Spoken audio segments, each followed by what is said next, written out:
बिस्मिल्लाहिर्रहमानिर्रहीम इय्याका नअब्दु व इय्याका नस्तईन। तो गाइस लास्ट टॉपिक है हमारा सिस्टिक फाइब्रोसिस पीड्स में।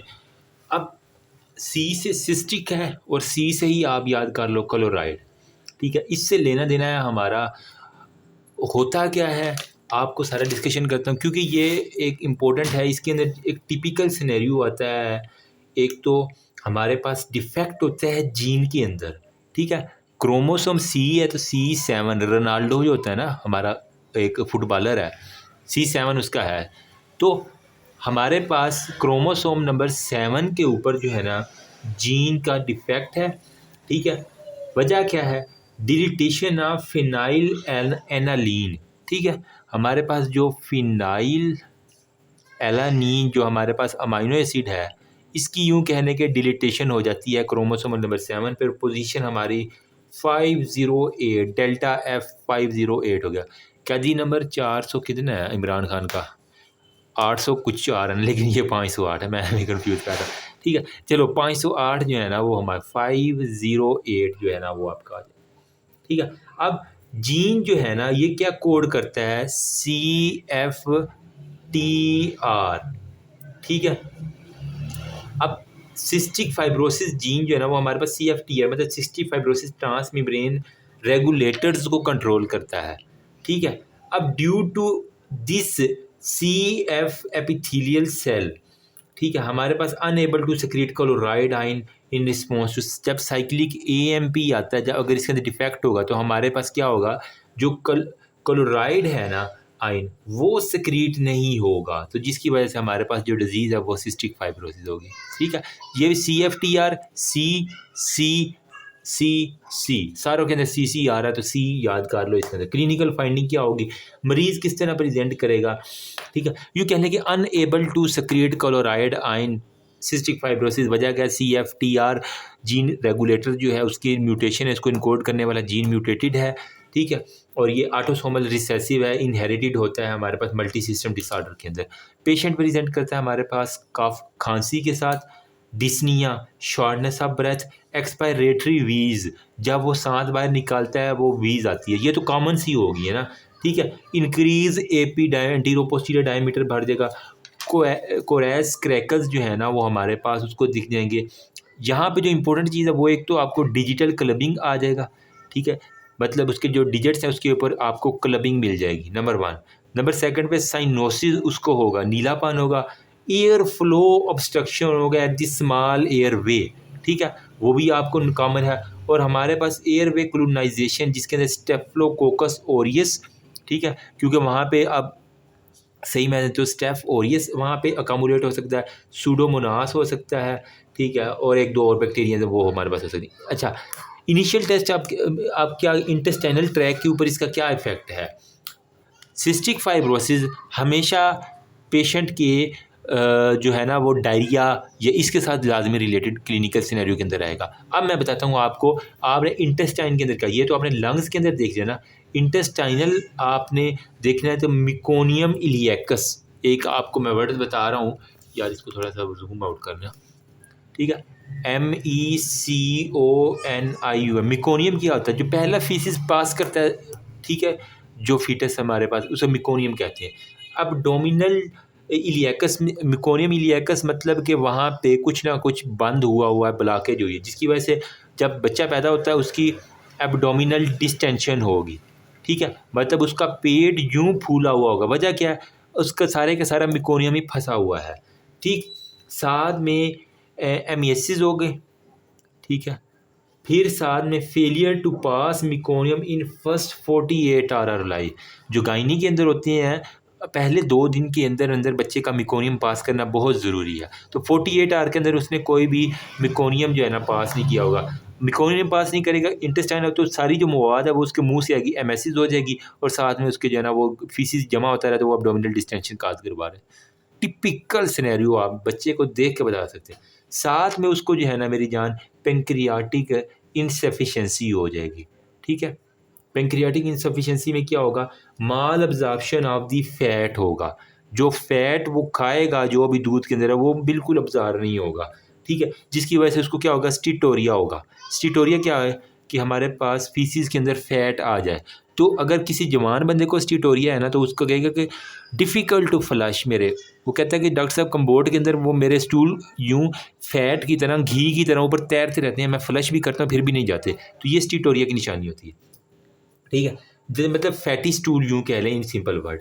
फिर अल्टीमेट लीडिंग डेफिशिएंसी, अब जब क्योंकि fat soluble vitamin A, D, E के आपने घी के ऊपर पैकेट के ऊपर भी देखा होगा, तो वो जब अब्ज़ॉर्ब नहीं करेगा तो इसकी डेफिशिएंसी हो जाएगी, जिसकी वजह से वो वेट गेन नहीं कर सकेगा, उसकी हमारे पास ग्रोथ भी रिटार्डेशन हो जाएगी। ये हो गया, ठीक है।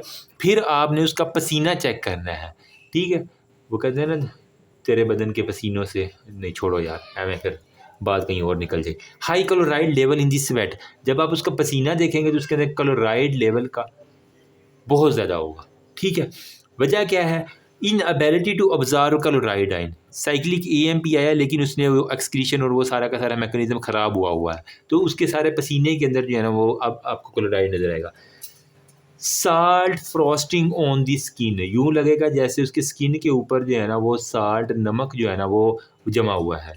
साल्टी टेस्ट व्हेन किस दी चाइल्ड, ऐसे बच्चे को जब माँ जो है ना वो किस करेगी तो उसका जो बच्चा है ना वो कहेगी डॉक्टर मेरा बच्चा तो नमकीन नमकीन सा नज़र जायका आता है मेरे बच्चे से, मैं इसको चूमती हूँ तो नमकीन बच्चा आता है। तो ये हमारे पास अच्छे से, ठीक है। तो ये होगा, इसके साथ हमारे पास क्या होगा, उस पेशेंट को हमारे पास जॉन्डस होगा क्योंकि उसकी पैंक्रियाटिक इंसफिशिएंसी और वो सारी कंडीशन है। एसाइटीज़ होंगी, हेमेटोमेसिस होगी, मतलब ब्लड इन वोमिटिंग के अंदर हमारे पास आ जाएगा, ठीक है। अब कॉम्प्लिकेशंस क्या क्या हो सकती हैं इस केस के अंदर, सिस्टिक फाइब्रोसिस के अंदर हमारे पास जो कॉम्प्लिकेशन है ना वो क्या क्या हो सकती हैं, वो हमारे पास होती है हाइपोनेट्रीमिया, मतलब हाइपोनेट्रीमिया, सोडियम का लेवल हमारे पास उसके कम होगा। हाइपोक्लोरेमिक मेटाबॉलिक एल्कलोसिस हो जाएगा, हाइपोक्लोरेमिक मेटाबॉलिक एल्कलोसिस उसको हो जाएगा। साथ में हेमोपेटेसिस होगा, ठीक है, ब्लड इन वोमिटिंग होगा, कॉर्पल्मिनल मिकोनियम इलियकस होगा। व्हाट इज़ मिकोनियम इलियकस, इसको मैं थोड़ा सा एलेबोरेट कर दूँ ताकि, क्योंकि मिकोनियम इलियस बेसिकली यूँ कह लें कि बावल की ऑब्स्ट्रक्शन है, इंटेस्टाइन की हमारे पास कहीं ना कहीं ऑब्स्ट्रक्शन है, जिसके अंदर वजह क्या हो सकती है, या तो उसका मिकोनियम बहुत ज़्यादा थिक है या मिकोनियम नॉर्मल है लेकिन वहाँ पे कोई भी स्मॉल इंटेस्टाइन का ब्लॉकेज है, और इलियस मतलब इलियम, स्मॉल इंटेस्टाइन जो है ना उसके ऊपर सारे का सारा रोला चला हुआ है, ठीक है। मैं आपको दिखाता हूँ ये देखो कंडीशन, ये है टिपिकल निशानी मिकोनियम इलियस की, ठीक है। तो इसके अंदर क्या है बेसिकली, जहाँ पे ब्लॉकेज है, ये देखो टर्मिनल इलियम के ऊपर हमारे पास ब्लॉक्ड है, तो इसके पीछे जितना भी है वो फीसिस इकट्ठा होता रहेगा, वो होता रहेगा, वो पीछे से फूलती जाएगी। जिस तरह पानी का पैप है आगे से बंद कर दे तो पीछे सारा पानी इकट्ठा होता रहेगा, तो वैसे ही होगा।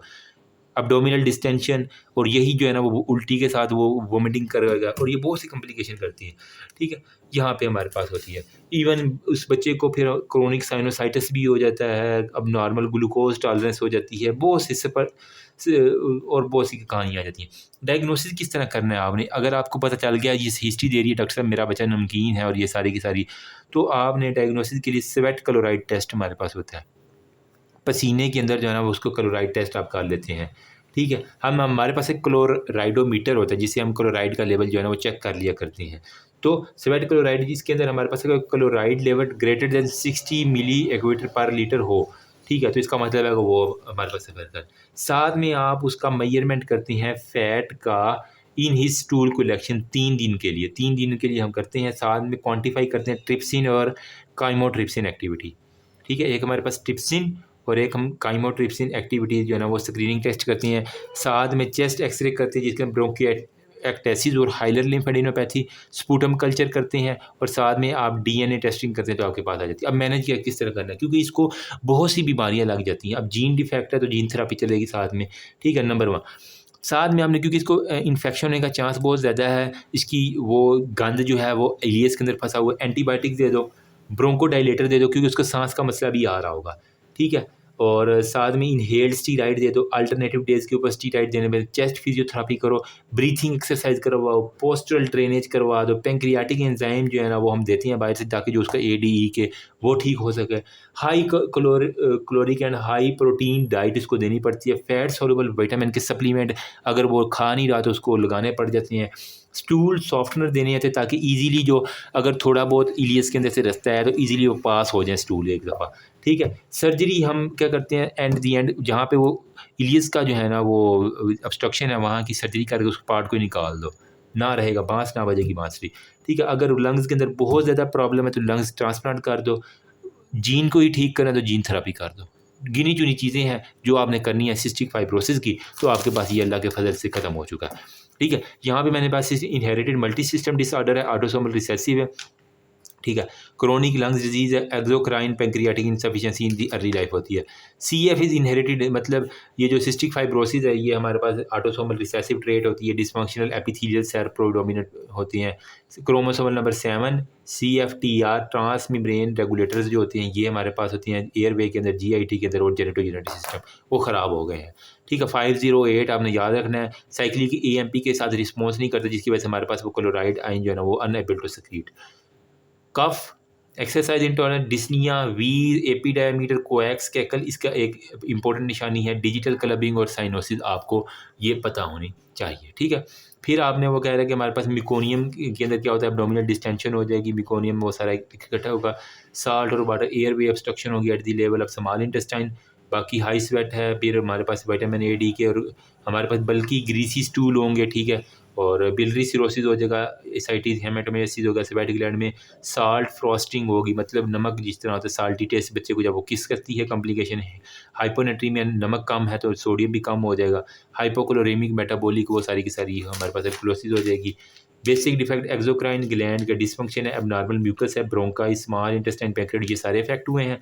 इसकी वजह से chronic bronchial pneumonia, obstructive emphysema, intestinal obstruction, malabsorption होगा, और पोर्टल हाइपरटेंशन हमारे पास हो जाएगी। बाकी ये मैंने बता दिया। स्वेट क्लोराइड टेस्ट करवा देंगे, ये देख लो CFT है, TR जो ट्रांसमी ब्रेन का वो क्लोराइड की एक्सक्रीशन करवा रहा है हमारे पास। ठीक है। ये एक HCO3 को अंदर वो उसको बाहर लेके आ रहा है। पैथोजेनेसिस सिस्टिक फाइब्रोसिस वो बता रहा है जहाँ पे जीनस की डिफेक्ट है। पैंक्रियाटिक फंक्शन ना होगा, 3 दिन का स्टूल हमने देख लेना है। चेस्ट एक्सरे करवा लेंगे, ब्रोंकिएक्टेसिस वहाँ पे हाइडर लिम्फेडिनोपैथी आपको नज़र आ जाएगी।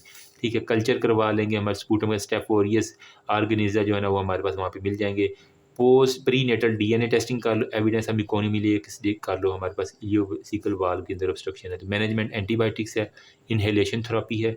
ठीक है। इसके अंदर हम क्या करते हैं, normal saline, bronchodilator, human recombinant DNAs जो है ना वो डेली देते हैं। एन एसिटाइल सिस्टीन जो है ना जो माइकोलिटिक है वो आप खुद भी लिख सकते हैं। चेस्ट फिजियोथेरेपी करेंगे, ब्रीथिंग एक्सरसाइज, पोस्चरल ड्रेनेज, वो सारे का सारा। और हमारे पास पैंक्रियाटिक एंजाइम दे देंगे ताकि हमारे पास ये सारे डोज अगर याद रहती है तो ठीक है। सर्जरी कर देंगे, long transplant gene adenosine triphosphate ATP जो है ना वो जो है ना वो देंगे। ये क्योंकि ये क्लोराइड की सक्रीशन को सिस्टिक फाइब्रोसिस में हमारे पास इंक्रीज कर देती है। इट्स अंडर ट्रायल अभी। स्टूल्स आपने high culture of fat soluble supplement. That's all about. Thank you so much. Remember me also. ये पीछे से ये बहुत इंपॉर्टेंट है, रिस्पायरेटरी। आज अल्लाह के फजल व करम से, अल्लाह ताला की रहमत, फजल, करम और शुक्र से ये ख़त्म हो गया।